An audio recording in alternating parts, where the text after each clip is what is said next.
ada yang ngechat ke saya, dia mengadu terkait anaknya ini kelas 5 SD, anak kembar, hari ini ikut penilaian akhir semester kayak ujian gitu, tetapi karena ada administrasi sebelum kebayar, akhirnya sekolahan punya kebijakan anaknya ini boleh ikut ujian tapi kelas tersendiri, dia sendirian dan tidak pakai bangku. Di satu sisi memang harus diakui setiap orang tua tentu wajib dong membayar, harus melunasi sebelum ujian. Tetapi bagi saya itu urusan orang tua dengan sekolahan. Tetapi soal anak mendapatkan diskriminasi itu tidak boleh. Dengan dibedakan kelasnya tentu dia menjadi secara psikologi tidak bisa konsentrasi mengerjakan ujian. Dengan dia disendirikan dia merasa malu kepada teman-temannya karena dia belum bisa membayar kewajiban sekolahan itu. Nah, saya bilang sama Ahmad Yani ini, ya sudah, ada berapa anak di situ kita akan advokasi supaya dia diperbolehkan. Kalau memang ada persoalan biaya, nanti kita yang mencoba mencari solusinya. Nah, setelah kita chat, akhirnya dia balik lagi ke sekolahan, orang tuanya ini, chat kita ini ditunjukkan bahwa akan diadvokasi, Cak Soleh, bla bla bla bla kayak gitu.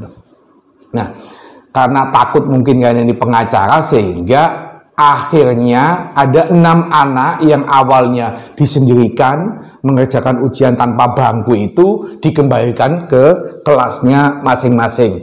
Saya bersyukur kasus selesai tanpa kita melakukan advokasi. Tetapi begini, pelajaran penting dari kasus ini adalah tidak boleh semua sekolahan melakukan diskriminasi kepada anak didik yang dia belum menyelesaikan pembayaran sekolahnya. Itu urusan, silakan itu ditagih di orang tuanya, bukan kepada anaknya terus melakukan diskriminasi. Ingat, ada pasal 31 Undang-Undang Dasar 45 ayat 2 yang menyatakan setiap warga negara itu wajib mengikuti pendidikan dasar dan pemerintah yang membiayai. Artinya apa? Kasus seperti ini tidak elok kalau itu terjadi.